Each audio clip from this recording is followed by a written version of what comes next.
Well, hello again, and welcome back to Tea with the Shepherd. And we're starting back on Tuesday. I'm sorry about missing yesterday, but it was just a lot after having a party and so much going on. So I need to take a little break again. So I hope you were able to catch up on some you may not have watched before.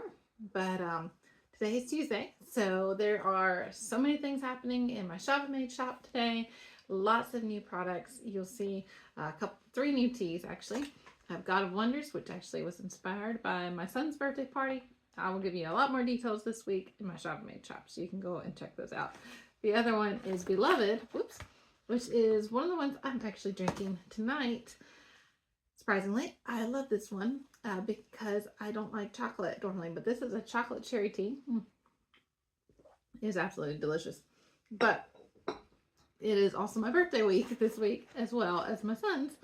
So there's a couple extra teas this week to celebrate. So Beloved is the other one. I will tell these stories, I promise, if you go watch there, but I don't want to take away from Bible study today.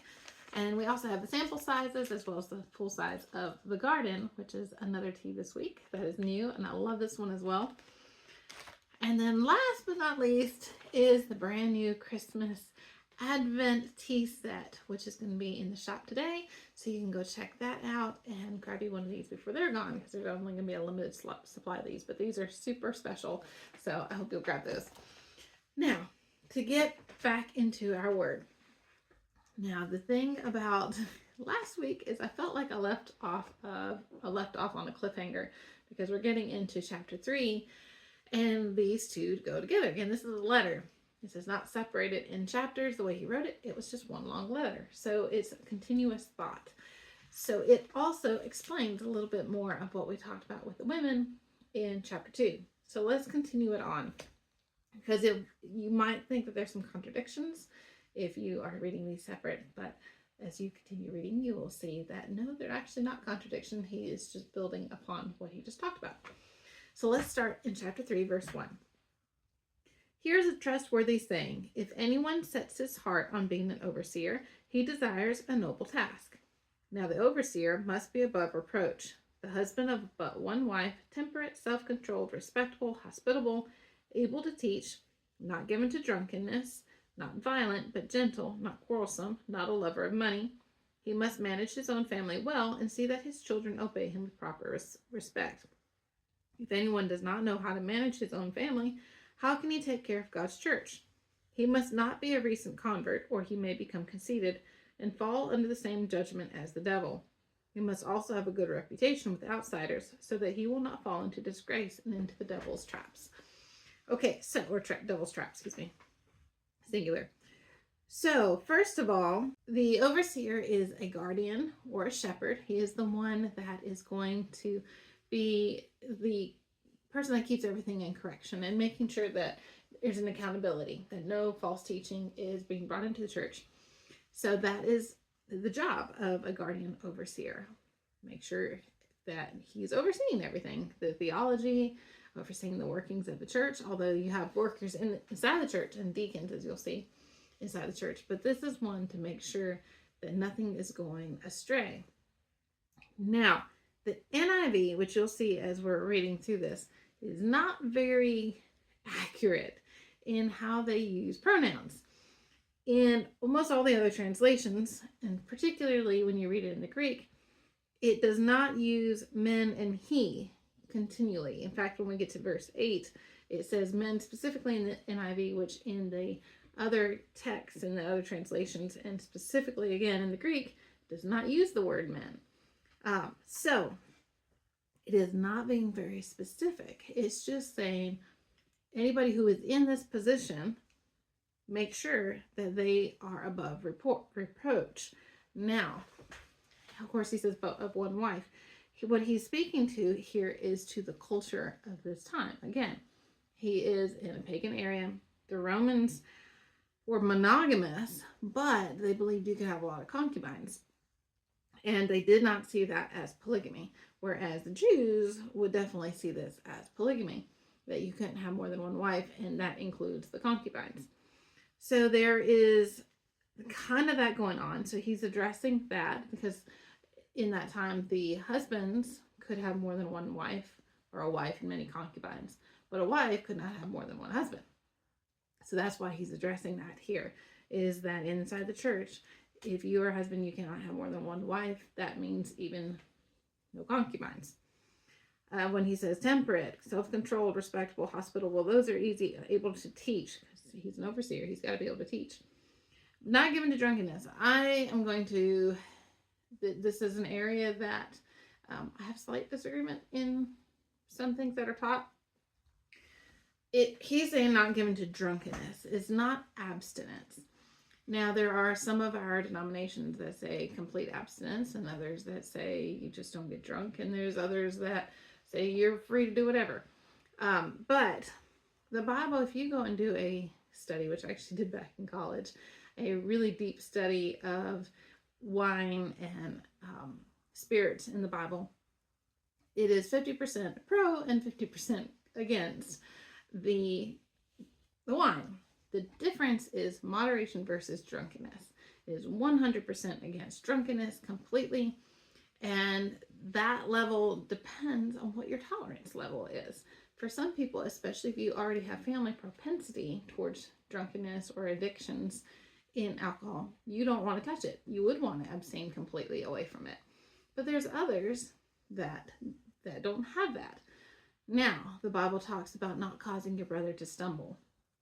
And so if you have somebody that you are friends with that does have that propensity or that weakness in that area, the last thing you want to do is cause them to stumble. So you stay away from it, which is why you stay above reproach as a leader, as an overseer, as a deacon. So that's key. The other thing is the Bible does talk a lot about this was used for medicinal purposes. So we have other medicines now. We have other uses. And so you have to understand the culture again. And then where is your tolerance level? For me, I have zero tolerance. I have learned that years ago when I tried just a teeny tiny little sip of it, disgusted by the smell and the taste completely, but I also did not have a very good tolerance. So I don't touch this stuff anymore. Plus my part of my family does have some weakness in that area. So I stay away from it. Now that might not be the case for some people. But if you are in a denomination where your leaders are said you have to abstain, then you respect the overseers that are in charge of you, and you do not fall into, well, the Bible says it's okay if I can drink. If your leader says do not, you don't drink. And it's just simple as that. Okay, so now that that's out of the way. So when he was talking about but one wife, and just make a quick mention of this, he's prohibiting polygamy in that statement. He's not saying that those who are not married can't hold a position. I didn't realize that was even a thought until when I was doing the study, and I realized, some people actually think that you have to be married in order to be an overseer, but that's not what Paul was talking about. He was addressing the polygamy issue that was going on.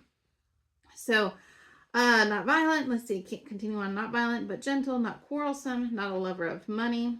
So his heart's not set on money. That's not his goal and aim, to lead people and get money. And he's not filled with greed. He must manage his own family well and see that his children obey him with proper respect. Now that's putting family before ministry, which is sometimes hard to do, especially I'm a PK, so a pastor's kid. So understand the struggle oftentimes of the things that you see. And children particularly have a harder time with dealing with hypocrisies that you see in church. And a lot of people will go, I don't know, there's so many Christians that are just, they've turned me off to God. But those are people. They're not who God is. And you're always going to be, in church settings, you're going to be around Christians that fail because we're not God. And so you can't throw out God just because people fail. And I had to learn that early on, that I couldn't allow what I saw in the church in some of the people that were struggling to be my thermometer for who I thought God was, my gauge or my understandings of who God was. So in these families, and as the overseer family, you are to lead your family. And when they do start, when your family is struggling, then you put the focus back on your family and you make sure that that their hearts are in a good place. Now you're still going to have some struggles because it comes with the territory, but don't get your focus off so much onto the ministry that you forget the family. And that's what Paul's addressing here.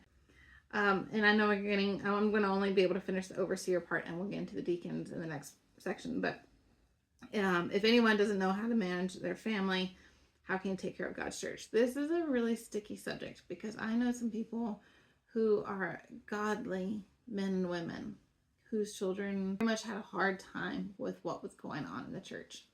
And they were hurt because I can't even tell you how many times the pastor's family is attacked and hurt by the people that they're actually trying to shepherd.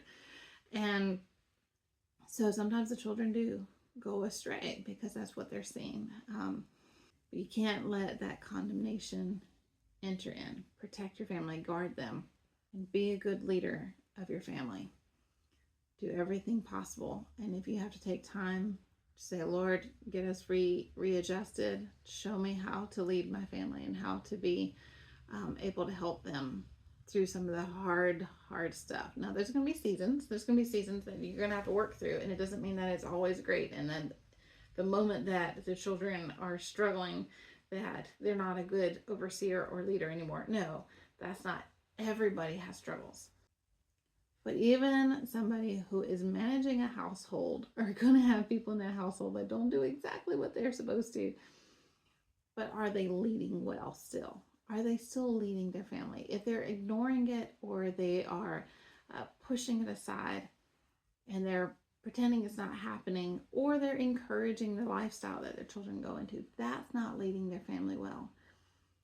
Their children might go off, but are they still doing everything possible to lead well? And that's what you're looking at, is managing their family well.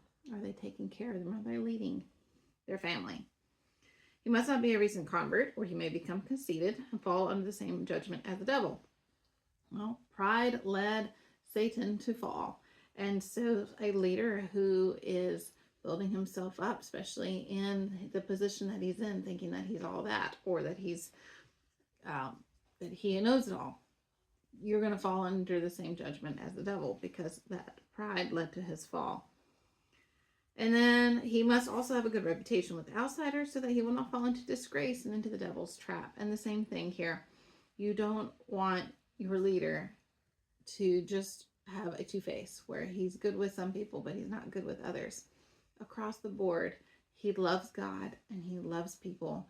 No matter what circle he's in, he still loves people.